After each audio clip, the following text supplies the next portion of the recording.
Les éditions Sixtrid, avec l'aimable autorisation des éditions Perrin, présentent Augusto Pinochet de Michel Faure, lu par François Cottrell.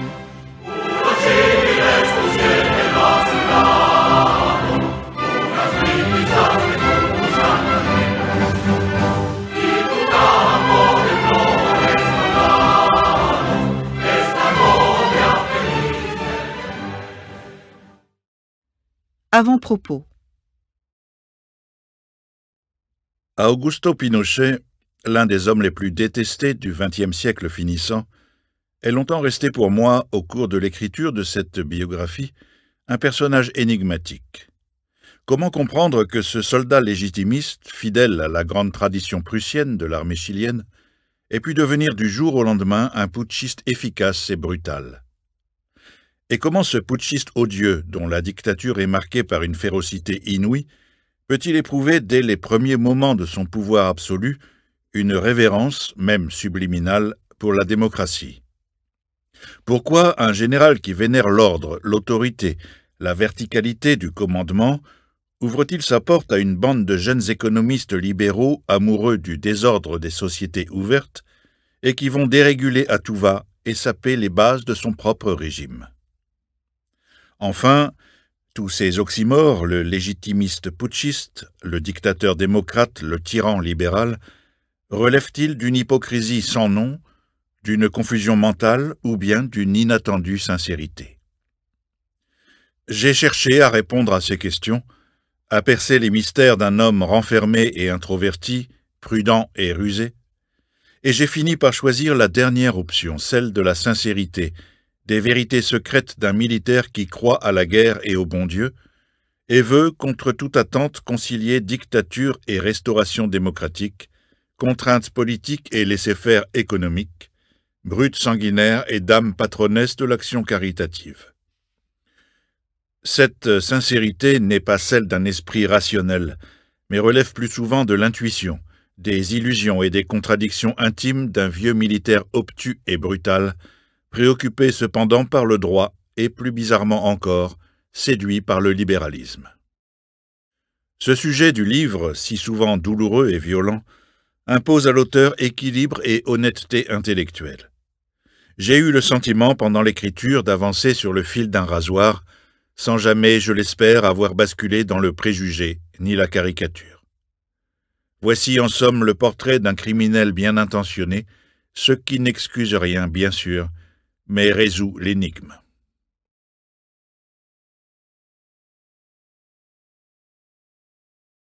Chapitre 1. Le français Don Guillermo.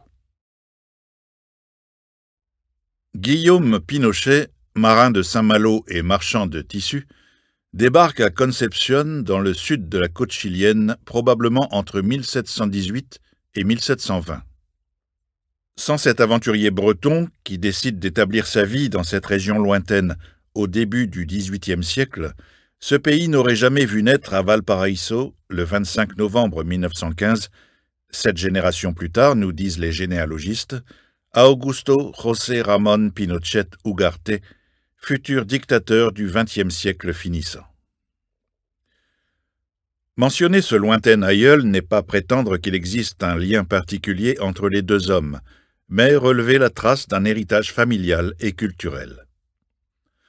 L'ancêtre de Saint-Malo ouvre au Chili une longue lignée de Pinochet qui n'oublient pas leurs origines, associant le prestige d'une installation ancienne dans le pays et le léger vernis du chic français.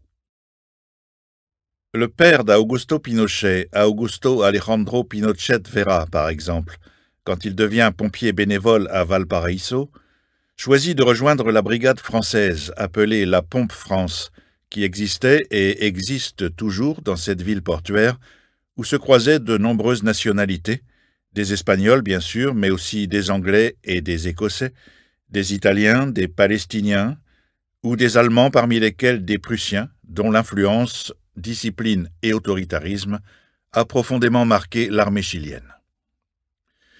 Si l'usage de notre langue s'est généralement perdu chez les Pinochet, celle-ci est encore parlée dans la famille de la mère d'Augusto, Avelina Ugarte Martinez, d'origine basque. Le beau-père d'Avelina, François Valette, est citoyen français. Pendant son enfance, Augusto écoute Valette lui parler français afin qu'il se familiarise avec cette langue. Il s'agissait d'un homme cultivé, se souvient le dictateur. Il était doté d'une mentalité différente de la nôtre, une mentalité européenne, un esprit ouvert. C'est lui qui m'a appris le français. Grâce à lui, je le lis et le comprends. Augusto Pinochet, adolescent, élève au Collège des Pères français de Valparaíso, n'est pas le plus mauvais de sa classe quand il s'agit de la langue de Molière.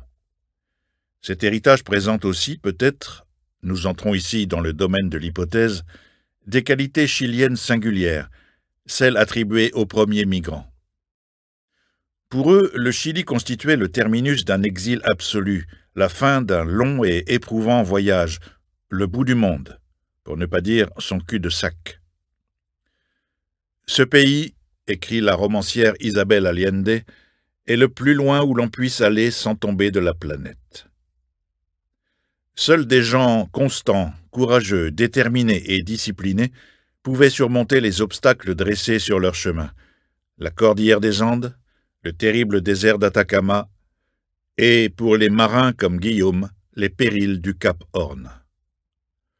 On peut supposer que cet ancêtre breton avait en lui ce courage et cette détermination, vertus qui vont s'associer plus tard au fil des générations, au conformisme social, au goût de l'ordre et au respect de l'autorité, traits de caractère attribués à Augusto Pinochet, mais aussi souvent aux Chiliens par eux-mêmes et par les autres, alors que tous s'abandonnent, comme nous le faisons ici, aux facilités de la généralisation. Les Huasos de la région de Cauquenes. Gonzalo Vial Correa, le biographe chilien d'Augusto Pinochet, que nous citerons parfois, se montre souvent révérent à l'égard de son protagoniste, mais il le connaît bien. Il fut son ministre de l'Éducation en 1978 et 1979 et collabora également à la rédaction d'un livre blanc justifiant le coup d'État par l'existence d'un supposé plan Z ourdi par l'extrême gauche pour se saisir du pouvoir et dont la réalité n'a jamais été prouvée. Vial fut également, selon le magazine The Clinic, le zélé exécuteur d'une chasse aux sorcières qu'il mena conjointement avec la sinistre Central Nacional de Informaciones, Centrale nationale d'information, CNI, un organisme de renseignement et de répression, pour rechercher et identifier les éventuels opposants au régime militaire parmi les quelques 90 000 enseignants des écoles et lycées du pays. Ce biographe turiféraire est à citer avec des pincettes, donc. Mais avec lui, la question des influences sur le caractère d'Augusto Pinochet trouve une réponse simple et sans doute pertinente.